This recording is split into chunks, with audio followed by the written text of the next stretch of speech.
Welcome to my channel. வீடியோவை first time பார்க்குறவங்க சேனலை சப்ஸ்கிரைப் பண்ணிவிட்டு பாருங்கள். அப்படியே பக்கத்தில் இருக்க பெல் ஐக்கானை கிளிக் பண்ணிவிட்டு ஆல் கொடுத்தீங்கன்னா நான் போடுற வீடியோஸ்லாம் நோட்டிஃபிகேஷனாக வரும். இன்றைக்கி நாம் பார்க்கக்கூடிய பூவோட பேர் வந்து புகேன்வில்லியா, காகிதப்பூ அப்படின்னு சொல்லுவாங்க. இது வந்து ஒரு அலங்கார பூச்செடி வகையை சார்ந்தது. இதில் நிறைய கலர்ஸ் இருக்குது. White, red, orange, yellow, pink அப்படின்னு நிறைய கலர்ஸ் இருக்கும். இந்த செடியில் இருக்க பூவில் பார்த்திங்கன்னா ஒயிட் கலரில் இருக்கிறது தான் பூ.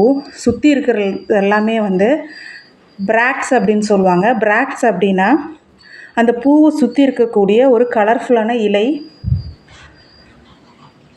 இந்த செடி பார்த்திங்க அப்படின்னாக்கா நீங்கள் சட்டிலையும் வைக்கலாம். இப்போ நீங்கள் பார்த்துருக்கிறது வந்து நல்ல பெரிய சட்டியில் வச்சுருக்கிற மாதிரி, இது வந்து மண்ணில் வச்சுருக்கிறது.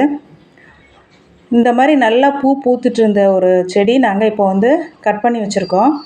அது எதுக்கு அப்படின்னாக்கா, இந்த மாதிரி கட் பண்ணும்போது இன்னும் நல்லா நிறைய பூக்கள் பூக்கும். அளவுக்கு அதிகமாக கிளைகள் அங்கங்கே படர்ந்து இருக்கும்போது நம்ம கரெக்டாக கட் பண்ணி விடணும். ஏன்னா இதில் வந்து முட்கள், நல்ல கூர்மையான முட்கள் அதிகமாக இருக்கும். அது வந்து நமக்கு டிஸ்டர்பாக இருக்கும். அதனால் கொஞ்சம் அளவுக்கு அதிகமாக வெளியில், இப்போ இந்த வேலிக்கு வெளியில் வந்திருக்கிறதெல்லாம் நாங்கள் கட் பண்ணி விட்ருக்கோம். அதுக்கப்புறமா தான் இந்த பூக்கள்லாம் பூக்க ஆரம்பிச்சிருக்கு. இது வந்து கட்டிங்ஸ் மூலிமா நீங்கள் வந்து இன்னொரு செடி உருவாக்க முடியும். இதோட தாயகம் பார்த்திங்கன்னா அமெரிக்கா, பிரேசில், அர்ஜென்டினா. இப்போ நம்ம ஊர்லேயும் வந்து நிறைய இடங்களில் பார்க்க முடியும். இப்போ இந்த பூலாம் பார்த்திங்கன்னா சட்டியில் வச்சுருக்கக்கூடிய பூக்கள். இந்த மாதிரி சட்டிலையும் வந்து நல்ல வெயில் இருக்கிற இடமா பார்த்து வச்சிங்க அப்படின்னா நல்லா பூக்கும். சின்ன செடியிலே நிறைய பூக்கள் பூக்கும். நம்ம வைக்கிற இடத்த பொறுத்தது. நல்ல வெயில் அதிகமாக இருக்கணும். தண்ணி வந்து பார்த்திங்கன்னா அளவுக்கு அதிகமாக ஊற்றுனீங்கன்னா பூக்கள் பூக்காது. இந்த பாருங்கள், ஒயிட் கலரில் இருக்கு இல்லையா, இதுதான் வந்து பூ. இது பார்த்திங்க அப்படின்னாக்கா நீங்கள் மண்ணை பார்த்து கொஞ்சம் நல்லா காஞ்சதுக்கப்புறமா தண்ணி ஊற்றினா போதும். தேங்கின மாதிரி இருக்கக்கூடாது.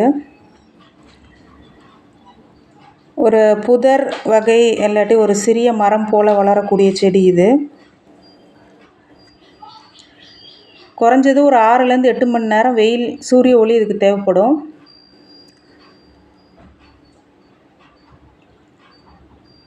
இந்த செடி வந்து பார்த்திங்கன்னா கார்டனில் வைக்கலாம்.